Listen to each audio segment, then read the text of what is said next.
បាទជំរាបសួរពុកម៉ែបងប្អូនទាំងអស់គ្នាដែលនិយមលេងឆ្នោតវៀតណាមនិងតាមដានដំរីឆ្នោតវៀតណាមប្រចាំថ្ងៃសម្រាប់ថ្ងៃទី14ខែ6ឆ្នាំ2026នេះបងប្អូនទាំងអស់គ្នា admin ក៏បានរៀបចំដំរីថ្មីទុកចែកជូនពុកម៉ែបងប្អូន free ទៀតហើយដើម្បីឲ្យពុកម៉ែបងប្អូនយុទ្ធផ្សងសំណាងទាំងអស់គ្នាបានតោះអញ្ចឹងយើងដូចទៅរាល់ដងទេបងប្អូនទាំងអស់គ្នាដើម្បីចូលទៅកាន់ដំរីឆ្នោតរបស់យើង admin សូមចិត្តពុកម៉ែបងប្អូនទាំងអស់គ្នាជួយចុច like ជួយចុច comment សម្រាប់អ្នកចាស់ហើយក៏សម្រាប់បងប្អូនដែលមកថ្មីទើបនឹងទស្សនាវីដេអូ admin ថ្មីសូមជួយចុចសញ្ញាកណ្ដឹងឲ្យ admin ម្នាក់មួយផងពុកម៉ែបងប្អូនទាំងអស់គ្នា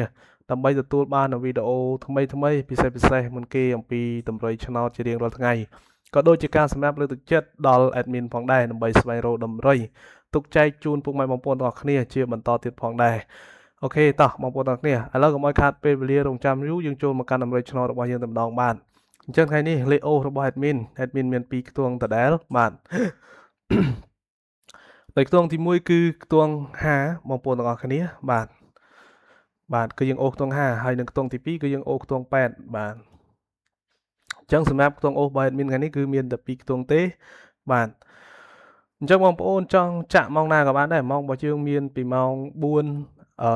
ម៉ោង5:30និងម៉ោង6:30ហ្នឹងហើយអត់ប្រកាន់ទេបងប្អូនចាក់ម៉ោងណាក៏បានដែរតាមចិត្តបងប្អូនស្រឡាញ់បាទអូខេតោះជាបន្តទៀតសម្រាប់តម្រុយ2លេខរបស់ admin មាន2គ្រាប់ចែកជូនពុកម៉ែបងប្អូនទាំងអស់គ្នាដូចរាល់ដងដែរបាទ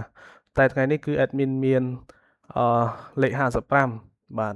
ទី1លេខ55ព្រោះអីស្រឡាញ់ខ្ទង់50ហ្នឹងហើយទី2គឺលេខ82ណាបងប្អូនលេខ82ចង់បញ្ជាក់ម្ដងទៀតណាបងប្អូនអរគ្នាទី1គឺយើង55ហើយទី2គឺលេខ82ហ្នឹងហើយបងប្អូនអរគ្នាអូខេឥឡូវយើងឈានចូលដល់3លេខម្ដងបងប្អូនឬក៏គេហៅថា3លេខគុណហ្នឹងណា admin មាន2ខ្ទង់ដូចគ្នាដែរថ្ងៃនេះនោះបាទទី1គឺ admin មានលេខ356ហ្នឹងហើយជាមួយនឹងលេខ458ហ្នឹងហើយអញ្ចឹង admin មានតលេខប៉ុណ្ណឹងទេបងប្អូនផ្សងសំណាងទាំងអស់គ្នាបាទ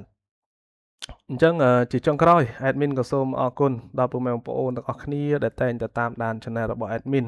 បាទអញ្ចឹង admin សង្ឃឹមថាលេខទាំងអស់នេះបងប្អូនយកទៅចាក់ផ្សងសំណាង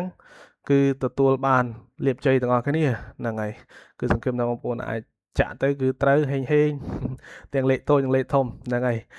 អូខេអរគុណច្រើនអញ្ចឹងតម្រុយឆ្នោតរបស់ admin ក៏បានឈានមកដល់ទីបញ្ចប់ហើយជាចុងក្រោយក៏សូមជម្រាបលាហើយជួបគ្នានៅថ្ងៃស្អែកបន្តទៀតបងប្អូនទាំងអស់គ្នាបាទបាយបាយ